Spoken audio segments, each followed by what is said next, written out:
And he chose to fight anyway. But who exactly were these Spartans? Why were they so different? To understand what happened at Thermopylae, you must first understand what made a Spartan. Sparta was not like other Greek cities. Athens had philosophers. Corinth had merchants. Sparta had one thing only: warriors. And the making of those warriors started at birth. When a Spartan baby was born, city elders examined the child. If the child was strong, it was allowed to live. If it appeared weak, it was left on the hillside. This was Sparta, a city that decided weakness had no place within its walls. Age 7, the state took the child away from his mother, away from his home, into the agoge, the most brutal military training the ancient world had ever seen. No comfort, no luxury. Boys slept on rough reeds. They were given minimal food, not because Sparta was poor, but deliberately, to teach them to endure hunger, to survive on nothing. They fought each other constantly. They ran through mountains barefoot, in burning summer heat, in freezing winter cold. No excuses, no exceptions. By age 18, 11 years of this was behind them, 11 years of pain, 11 years of pushing beyond every limit. And what came out of those 11 years was not a boy anymore. It was a Spartan warrior, trained to feel no fear, trained to stand and fight when every instinct screams to run.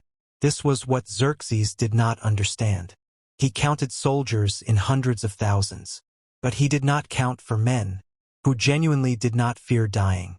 And Leonidas, their king, had lived through every moment of this himself. He was not a king who sat on a throne. He was a warrior king, who would stand at the front, who would fight beside his men, who would die beside his men. And still, they marched forward. So the decision was made. Leonidas would not wait for Persia to come to Sparta. He would go to meet them. But where? Greece is not flat open land. It is mountains, narrow valleys, tight coastal roads. And Leonidas knew this better than anyone. He studied the map, and he found it. Thermopylae, a narrow coastal pass. On one side, the mountains. On the other side, the sea. And in between, a gap so narrow that, in some places, only a few men could walk side by side. This was the key. In open ground, 120,000 soldiers would crush 7,000 Greeks instantly. No question. No contest. But in a narrow pass, numbers meant nothing. Only the men at the front were fighting. And at the front, Spartans had no equal. It was a brilliant plan. Leonidas marched his coalition force to Thermopylae. 7,000 Greeks. From Sparta, from Thespe, from Thebes, and others. They built a wall across the pass. An old wall, already standing there. They repaired it, strengthened it, and waited. Xerxes arrived with his massive army. He looked at the pass. He looked at the Greek force blocking his way. And he waited. Historical accounts tell us he waited 4 days, for full days, expecting the Greeks to see reason, expecting them to move, to surrender, to simply step aside. They did not move. On the 5th day, Xerxes had enough. He sent his first wave, thousands of soldiers, charging into the narrow pass. And what happened next shocked everyone. The Persians were pushed back. The Greek phalanx formation, shields locked together, spears pointing forward, was a wall of death in that narrow space. Wave after wave crashed against it, and wave after wave was pushed back. Xerxes watched from his throne, set on a hill overlooking the battle. And for the first time, he felt something unfamiliar: frustration. His best soldiers were dying, against a force a fraction of his size. Day 1 ended. The Greeks held. Day 2 began.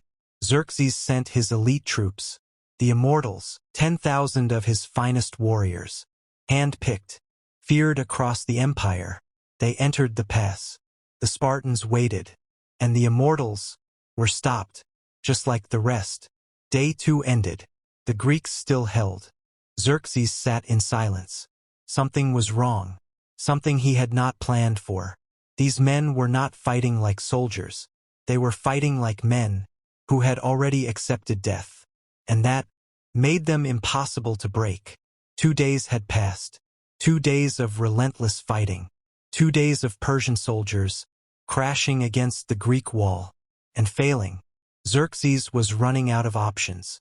His generals had no answers. His immortals had been stopped. His pride was bleeding. And then a man appeared, a Greek man, named Ephialtes. He came to the Persian camp. He asked to speak with Xerxes directly, and what he offered changed everything.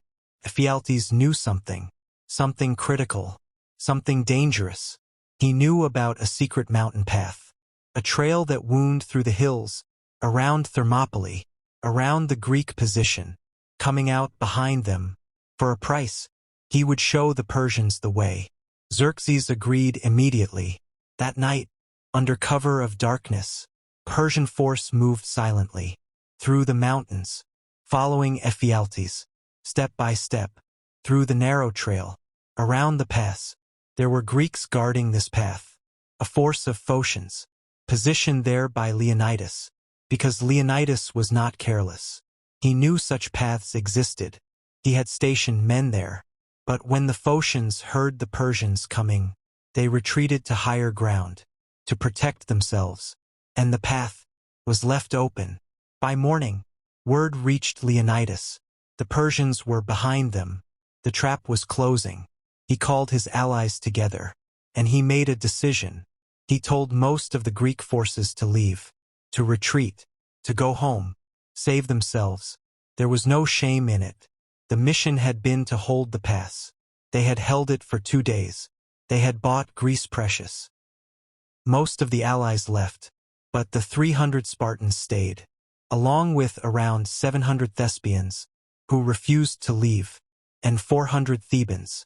Some sources suggest the Thebans were kept by force. Others disagree. But the Spartans stayed by choice. Every single one. No hesitación. No argument. Leonidas looked at his 300 men.